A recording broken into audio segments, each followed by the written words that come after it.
6. The Live 5 for 6 Skyview Network, sponsored by Terry Lambert Hyundai. Right now on News Channel 6 at 6, a budget approved, but the job may not be done. Why Augusta leaders may make some changes later, as your News at 6 starts now. Live from Television Park, this is WJBF News Channel 6 at 6. Good evening, everybody. I'm Brad Means. We do thank you for joining us. Jenny is off tonight. Coverage you can count on begins with Augusta leaders finally finishing the work on the budget. But is that job really over? Commissioners approving a plan with deep spending cuts, but no tax increase. But they can make changes at any time if they so choose. George Escala has the story. Greg Costello getting his steps in at Diamond Lakes, and he thinks Augusta took the right step on the budget. I like that. That's good. That's something that should be probably needed, right? Ladies and gentlemen, we have a fiscal year 2026 budget. Commissioners approving the 2026 budget without a tax increase. Instead, there's a 5% cut to city departments and the elimination of funding for some non-government organizations. For this budget, and we went through line item through the budget, and we had to make some difficult decisions to make cuts. At Diamond Lakes, these cuts will likely be felt. Mock Academy, the nationally recognized tennis mentoring program, loses $200,000 in funding. And a 5% cut for recreation creates worries. Yes, I am, because I think parks are very well needed. Commissioners can make changes to the budget at any time, and some would like that instead of the cuts. We have a responsibility to support programs that help our kids stay out of trouble, that help our community stay healthy and strong, to help add quality of life to public arts and museums and things of that nature. The only other option that we have is to raise taxes to fund NGOs. And as a steward of the taxpayers, I cannot do that. It was a battle getting next year's budget approved. Expect another if there's a move to amend it. In Augusta, George Escala, WJBF News Channel 6. Commissioners Wayne Guilfoyle and Jordan Johnson there. Time now for our first check of the weather, and for that we want to check in with our chief meteorologist, Jenna Petracci. A warm one, Jenna. That's right, Brad. After those frigid temperatures we had to start the week, things are definitely changing. We got into the 60s both today and yesterday, and around the CSRA, we're currently seeing a lot of 50s. So here's a look at those current conditions. We are at 52 in Augusta, 53 in Aiken, 61 still in Allendale, though, 60 in Louisville, 60 in Swainsboro. Wrightsville, you're at 61, and 56 in Edgefield. So here's our Terry Lambert Hyundai Skyview cam at Augusta Regional Airport. It's hard to tell, of course, but it is now very cloudy outside. Dew points have gone from the single digits all the way into the 40s, so still some dry air in place, but we're definitely starting to see more moisture move in. Winds are pretty light. The wind gusts are only up to around 6 to 8 miles per hour, and our satellite and radar not showing any rain at this time, but we definitely have our fair share of cloud cover. So for the rest of this evening, 50 at 7 p.m., then falling to the mid-40s by 10. Winds becoming very calm, and then looking ahead to the next few days, showers likely on Thursday, but we quickly go back to sunshine on Friday, and that will continue into the weekend. I'll have more details coming up, but back to you, Brad. Jenna, thanks. The Richmond County School Board set to look at plans for the future, and they'd like your input. Starting next month, they're going to have public meetings to talk about everything from school consolidations to future investments. The goal is to answer your questions and get feedback from families, staff, and members of the community. The meetings are open to the public. The first one, January 15th at Josie High School at 6 p.m. 3 people are in jail accused of being associated with a gang. Investigators raided 2 homes in Augusta and 1 in Grovetown last night. They say they found nearly 30 pounds of marijuana, meth, and other items used in gang activity. They say they also found more than $200,000 in cash. Mikkel Williams and Kareem Butler there, both facing drug charges. Deontay Cannon also facing drug charges and taking part in street gang activity, all 3 being held at the Richmond County Jail. An arrest has been made in an Aiken County deadly shooting. 37-year-old Daryl Hogan is charged with murder in the shooting death of Bobby Johnson. Johnson, found dead Monday night at the Circle K on Jefferson Davis Highway. Hogan is being held in the Aiken County Detention Center. An Aiken man lost his childhood home in a fire, but he says it could have been prevented. It happened last week at Foreman Floyd Road in Petticoat Junction. Pat Hayes says this just adds to a series of tough times he's faced over the last few years, including the death of his mom and a car accident that forced him to relearn how to walk. Part of his frustration, he says, is with the Silver Bluff Volunteer Fire Department, which is right across the street from his house. They need to be reevaluated or something, because there's no way else they can serve anyone else in this community if they can't put out the closest residents to their beauty. The memories of my grandmother, my grandfather, house, they stayed here, my mother stayed here, now they're all gone, and all the memories gone with them. The fire department's still investigating how the fire started. They're also expressing their sympathies to Hayes and calling on community support. Friends of Hayes have set up a GoFundMe page, which you can find at WJBF.com. Aiken County looking at new rules for vape and smoke shops. County leaders have approved new zoning rules that require them to be at least 2,000 feet from schools, daycares, parks, youth centers, churches, and from each other. The ordinance applies only to unincorporated areas in Aiken County, not cities, and existing shops are grandfathered in. Several months ago, we had a presentation from one of the principals, one of our high schools, with a letter signed by all of the principals of the Aiken County high schools, requesting Aiken County to make some changes to our zoning ordinance to try to limit the accessibility of these products to teenagers and high school students and younger who may be tempted to use them. Leaders approved the ordinance last night. Edgefield County celebrating its students, including Strom Thurmond's state champion football team. On the Square is happening right now in downtown Edgefield, and Francis Floresca is live tonight. Francis, hello to you. Hello to you, Brad. Well, right now, we actually have the Strom Thurmond football team right behind us. They are standing there right in front of the stage. And in addition to that, there are a lot of great student achievements that the county is actually celebrating tonight in addition to that. Some of those include Strom Thurmond High School, as we said, bringing home their first state title since 2005. So it's been 20 years since then. And we've also had Meriwether Middle School's mock trial team finish as the state runner-up. But then we also have the Johnston Edgefield Trenton Middle School celebrating its victory as the champions of the South Carolina Bar Association Middle School Mock Trial Competition. And Meriwether Middle School, they also received an excellent rating for South Carolina. The Department of Education here in the state actually recognized them. Yeah, it's really one of those evenings where we can come together and celebrate the symbiotic nature of our relationship with our community and with our families. We have Meriwether families that will be here tonight. We have families from Johnston, Trenton, Edgefield, the entire county. And so we're just really looking forward to celebrating that academic excellence and the athletic excellence as well.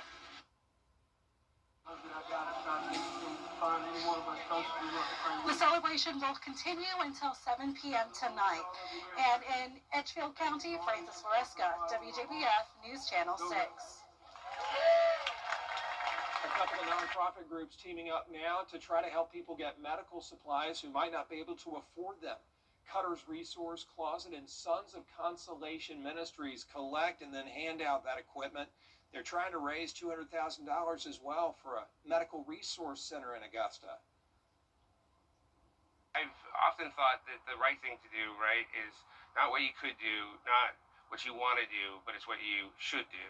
And it often isn't easy, often comes at a cost to you personally, but that's why it's called the right thing to do. You know, every little bit helps. You know, a lot of times people, they feel like they don't have enough to make a difference, or they just don't know where to send it. And I believe that this is a good cause.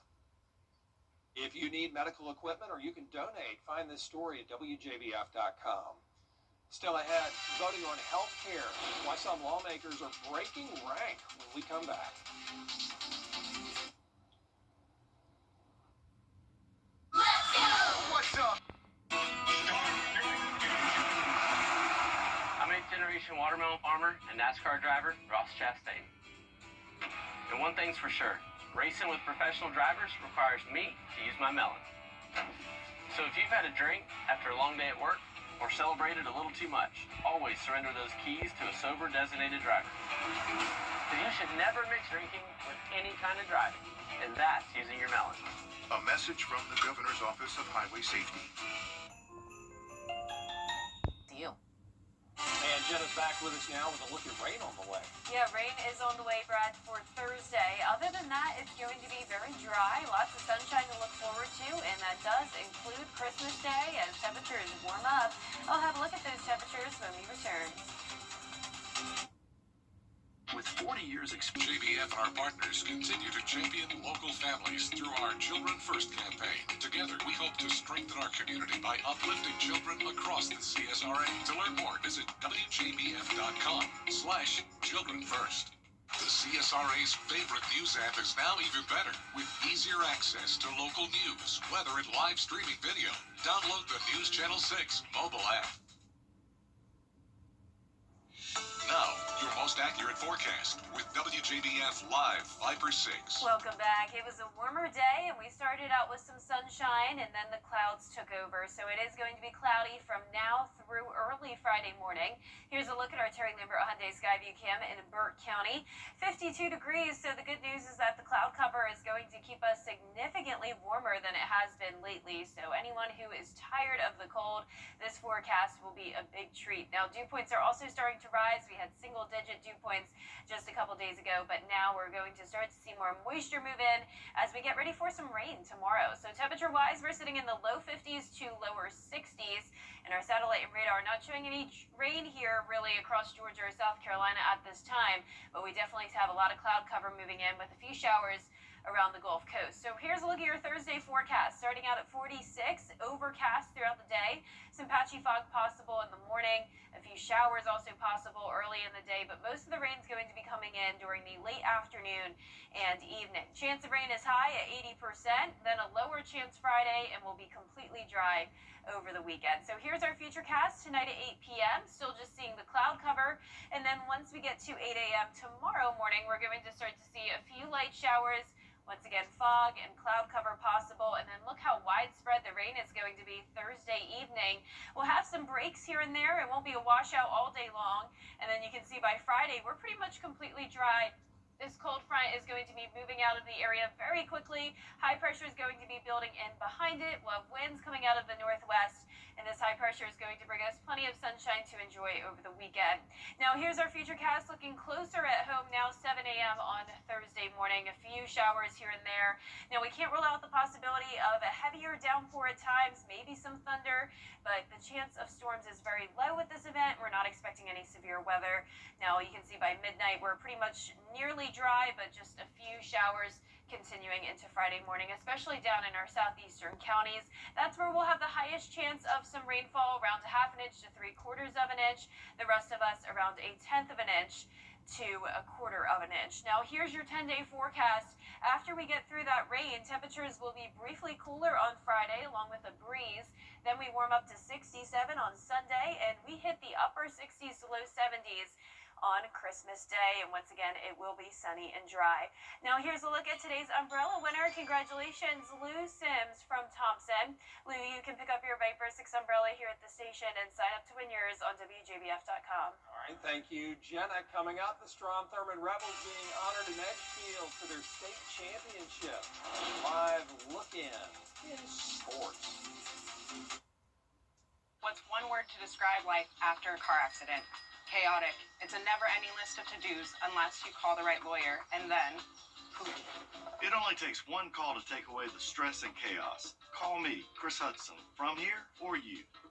The Scholar Athlete Awards are brought to you by Jefferson Energy Cooperative, Rebath of Augusta, McDonald's, and WJBF News Channel 6. WJBF sports coverage you can count on. Well, the Strom Thurmond Rebels being honored in downtown Edgefield tonight for their Class 2A state championship earlier this month. Now, you're taking a live look here on the square here, just as well. we don't have a live shot due to some technical difficulties, but they are live downtown right now celebrating the 2A state champions. Strom Thurmond, of course, beat Hampton County 26-7 at South Carolina State University to cap off a 13-2 season, their first state championship since 2005. And as a result, the Edgefield County School District recognizing that accomplishment. Oh, we got a shot here. All right, a little bit, but nevertheless, head coach Andrew Rebb, though, proud of this team's journey that has led them to a state title. Our high school coach used to tell us that success is a journey and not a destination. And that destination is obviously the ultimate goal, what you want to get to, but the success that you go through throughout that journey working is what's so special and what you'll remember. And it's definitely what I'll remember about this group. You know, working hard each day, accomplishing goals, going on to the next goal.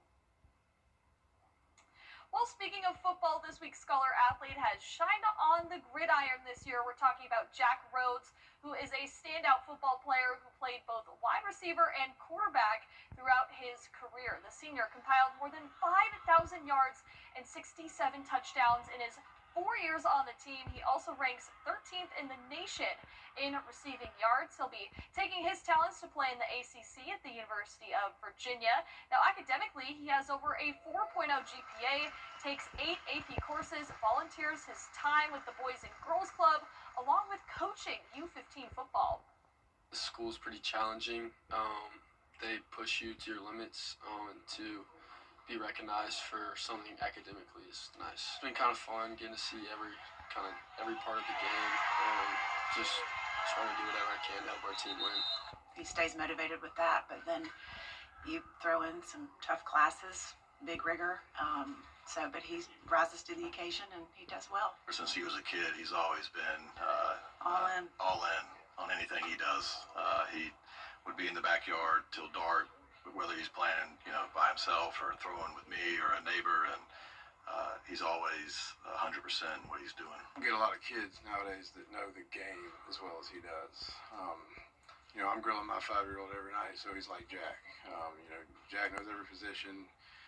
You don't have to sit there and draw everything for him. He can speak football with you. Not many kids can do that. He's just the ultimate team player. Congratulations, Jack, on behalf of Greenback.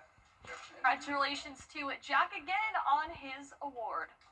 Well, football news here. The Westminster Wildcats officially transitioning from 8-man to 11-man football. The Wildcats have been an 8-man program for the last 8 years, securing 2 state runner-up finishes and 2 state titles during that span. So exciting news for them that they get to have that transition. Yeah, exciting times all around today. A lot of great stuff going on, Gianna. Thank you. We'll be right back. The year-end sales event is here, and your local Ford dealer is celebrating with great holiday deals on select Ford vehicles. Lease the Ford Bronco for $469 a month, or Bronco Sport for $369, both with zero due at signing. Celebrate the holidays in a new Ford. The year-end sales event ends soon. Just announced. Get $1,000 bonus cash plus 0% APR plus 0 down payment plus 0 payments for 90 days on select Ford vehicles. Scotty's Barbecue is fast. Here's one more look at our 10-day forecast. We do have an 80% chance of showers tomorrow, overcast skies, then quickly back to sunshine on Friday. A slight cool down, but seeing a lot of 60s over the next several days. We will have a bit of a bigger cool down on Monday of next week, high of 58. A few mornings in the 30s, but most of our mornings will now be above freezing, and we are tracking very warm weather for Christmas Day, a high of 70. The U.S. Mint has stopped making pennies. The last ones ever struck just sold for millions. An auction house in California sold more than 200 special 3-coin sets, including the final circulating pennies and a 24-karat gold version, marking the end of the coin's 232-year run. All told, they sold 696 pennies, and they brought in more than $16 million. That is our report. Thanks for watching. Have a great night.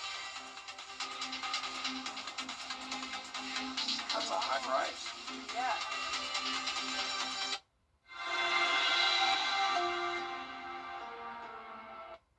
Tonight, hear the breaking news as we come on for the